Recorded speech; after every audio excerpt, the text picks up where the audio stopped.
Man, that's a crazy looking car. I mean, look at those doors.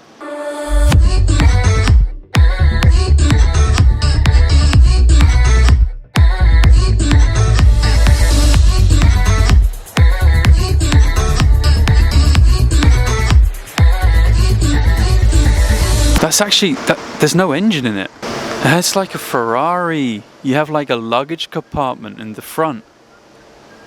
Man, that's crazy. Super cool. Hi. But it looks really cool. Look at that. I think that's a fast charger. It's plugged into a fast charger. It's quite opportune actually. I walked past Tesla on the day that their quarterly results came out. It's amazing. This company is just doing so well. I don't understand why. It's like, oh wow, there's Tesla. There's one right here. Look at that. That could be. This is my car. No, I wish it was. It's not really my car. But yeah, very nice. I mean, there's a lot of them around Zurich. You see so many of these cars, and I know a few people who own them. And apparently you just need to. I mean, if you work in Zurich and you drive to Zurich, you only need to charge them up once a week. And yeah, I mean, it's a pretty common car. You see them a lot around Zurich. So what I was saying, Tesla came out with its quarterly earnings report, and it was stunning. It was just unbelievable. I mean, the stock price is now shot through $600 a share. I mean, you have to pay $600 to buy a single share of Tesla now. I mean, it's just insane. It's got a market cap of, I think, about 116 billion. Which basically makes it larger than Volkswagen. Back in 2008, I think it was October 2008, Volkswagen was once, for a very, very short period of time, the largest company in the world. Tesla produced 367,000 vehicles last year. It's a lot of vehicles, right? But Volkswagen produced 11 million. There's a huge disparity between the two. But having said that, the companies are so different. I mean, Tesla is an electric vehicle company. What is Tesla?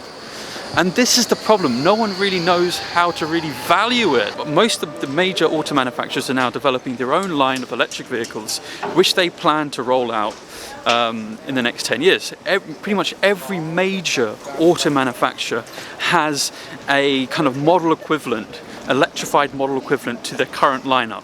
I mean, they have to. This is what's happening. It's what's going to happen. It's the future.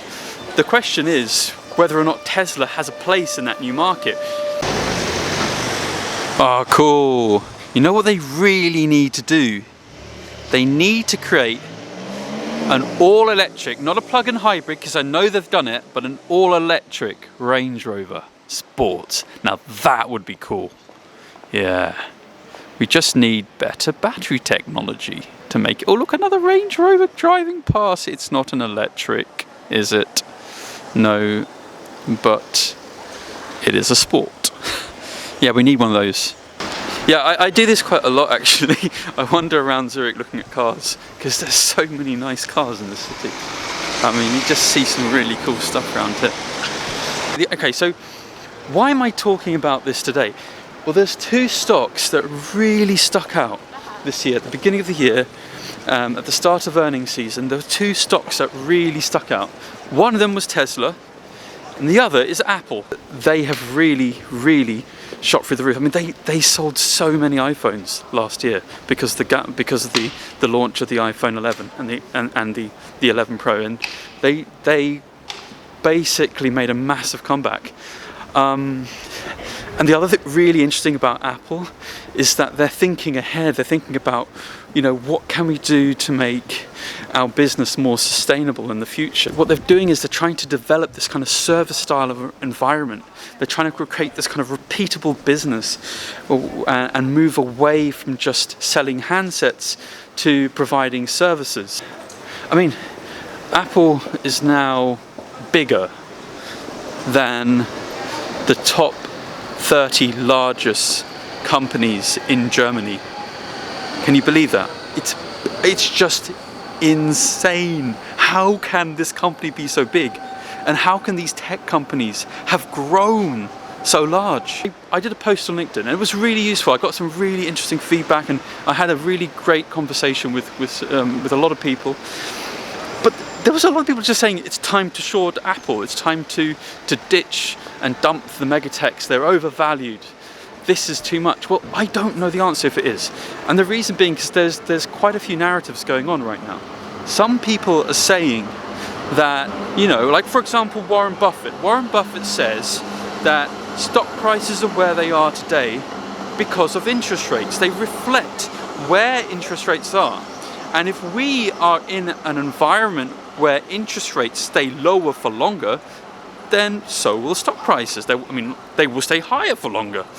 They simply reflect where interest rates are now. This is where all the big banks are based in Zurich, Paradeplatz. You know what? I never actually noticed this thing on the side of the building. It looks very official. Oh gosh, my German's not good enough to understand this. Yeah, this is gonna take ages to read. Aha, but I used to work there. That was a long time ago, about 10 years ago, so you work at HSBC. I'm standing outside UBS. I don't work there.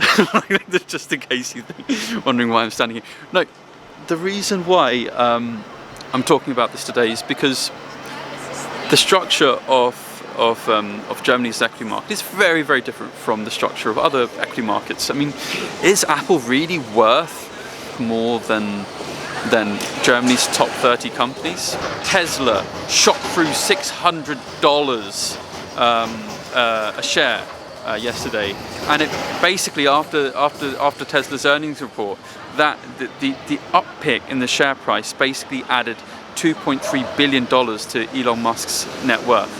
Now, does that mean that he's worth really an extra $2.3 billion? I wouldn't say so. It's just like the billions and billions that evaporated overnight when the tech bubble burst. Now, I'm not suggesting that we're going to see a tech bubble burst. You know, we may be on the cusp of seeing the emergence of an amazingly big and powerful industry in technology with these big technology companies. I'm very hesitant to say that these companies are overvalued because the whole structure of our economy is changing in the digital age. There's nothing to say that in Germany the same won't happen. It may not be happening now, but it may happen in the not so distant future, and I think we need to be aware of that. If all the big major German auto manufacturers successfully launch electric vehicles, all electric vehicles, then that industry is going to look very, very different to what it looks like today. And companies like Tesla will be in a very, very different position relative to these big auto manufacturers than they are now. It's really funny though, you know when you do, when you vlog in Zurich, people are not used to it. They're not used to listening to some strange guy speaking English walking around with a massive camera in his hand. But at the same time, because it's Zurich, they don't say anything. They just give you really strange looks, like, what the hell are you doing? In London, they don't give a shit.